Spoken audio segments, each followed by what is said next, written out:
Shalom, shalom, shalom, shalom. Haleluya, haleluya. Puji Tuhan. Satu hari lagi Tuhan berikan untuk kita di hari pertama minggu ini, sekaligus di hari pertama di bulan Agustus, Senin 1 Agustus tahun 2022. Ini adalah sebuah anugerah yang patut kita syukuri kepada Tuhan. Selama 31 hari di bulan Juli kita bisa lewati. Percayalah juga bahwa sepanjang bulan Agustus juga 31 hari ke depan, Tuhan pasti akan menyertai, memberkati, menolong kita di setiap harinya. Amin. Secara khusus hari ini percayalah, sebagaimana Tuhan sudah memelihara kita di sepanjang malam, maka sepanjang hari ini juga Tuhan pasti tolong dan memberkati hidup kita. Baiklah, sebelum kita lebih jauh melakukan semua kegiatan aktivitas kita hari ini, izinkan kembali Tuhan bicara kepada kita melalui pembacaan Alkitab satu hari satu pasal yang akan tetap kita ambil dari pembacaan 52 hari bersama Yeremia. Dan hari ini kita telah memasuki hari yang ke-28, maka kita akan membaca kitab Yeremia pasal yang ke-28 ayat pertama sampai dengan ayat yang ke-17. Sebagai judul perenungan kita pada pagi hari ini, diberikan hati untuk memilah firman yang benar. Sebagai pengantar renungan ini saya akan coba bacakan untuk kita ayat yang ke-12. Maka sesudah Nabi Hanaya mematahkan gandar daripada tengkuk Nabi Yeremia, datanglah firman Tuhan kepada Yeremia. Pergilah mengatakan kepada Hananya, beginilah firman Tuhan, engkau telah mematahkan gandar kayu, tetapi aku akan membuat gandar besi sebagai gantinya. Firman yang dibawa Yeremia untuk Yehuda menghadapi perlawanan dari Nabi Hananya, yang justru mengabarkan kebalikannya, yaitu Yehuda akan dilepaskan dari Babel dan mereka yang ditawan terdahulu akan dilepaskan. Jika kita menjadi umat Yehuda, maka tentunya nubuat tentang kemenangan dan kelepasan akan lebih mudah diterima.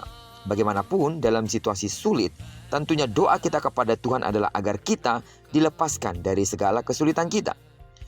Satu hal yang pasti terjadi yang juga menjadi pergumulan kita ketika kita membaca bagian firman ini adalah bagaimana memahami mana yang menjadi kehendak Tuhan dan mana yang bukan. Secara manusia, bangsa Yehuda sedang takluk kepada kerajaan Babel. Beberapa rakyat sudah dibawa ke Babel untuk ditawan. Maka tentu rakyat Yehuda membutuhkan kelepasan dari Babel. Tetapi firman Tuhan menyatakan dengan jelas bahwa yang menjadi kehendak Tuhan adalah apa yang dikabarkan oleh Yeremia. Bahkan Hananya ditegur keras oleh Tuhan dan pada akhirnya mati karena apa yang dilakukannya. Bagaimana kita menyikapi kisah Yeremia dan Hananya ini?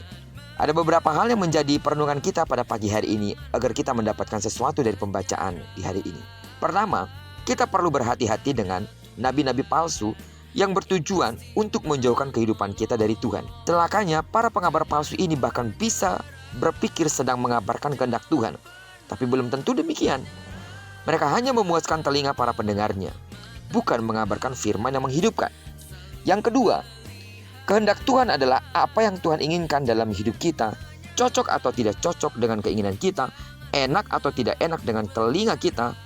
Terkait hal ini, hendaknya kita dekat dengan firman Tuhan, sehingga kita dituntun oleh hikmat Tuhan untuk memahami dan menguji apakah yang dikabarkan adalah firman Tuhan atau sekedar kata-kata manusia.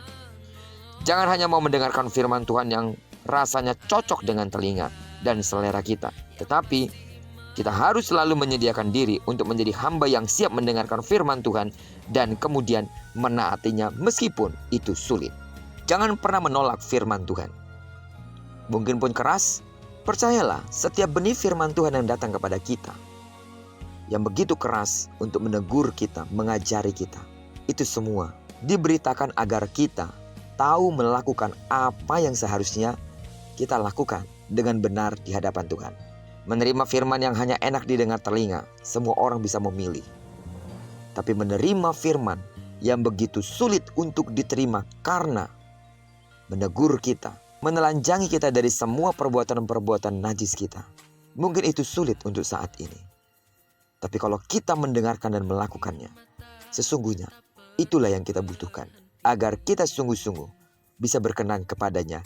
Karena firman akan membersihkan hidup kita dari segala bentuk dosa yang mungkin selama ini bercokol dalam kehidupan kita. Karena itu, tentukanlah, tetapkanlah hati untuk memilih, untuk lebih mendengarkan firman Tuhan yang menegur, menasihati, mengajari kita meskipun itu mungkin sangat berat. Tapi terima dengan lapang hati, terima dengan sukacita karena Tuhan mau kita menaatinya karena kita sedang dipersiapkan kepada sebuah kehidupan yang kekal, hidup bersama-sama dengan Allah di dalam kekekalannya. Terpujilah nama Tuhan.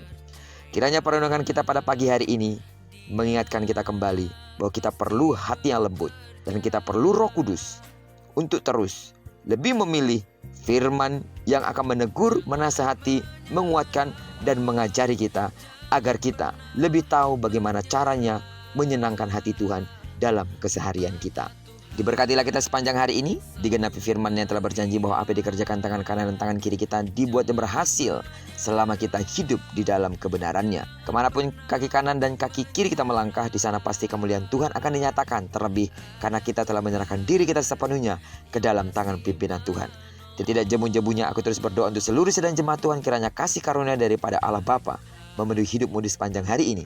Bagi sidang jemaat Tuhan yang sakit, dengarkanlah bahwa dalam nama Yesus sembuhlah sesuai dengan takaran imanmu. Diberkatilah kita bersama dengan orang-orang yang kita kasihi, serta bersama dengan orang-orang yang kita cintai dimanapun mereka berada. Terpujilah nama Tuhan. Shalom.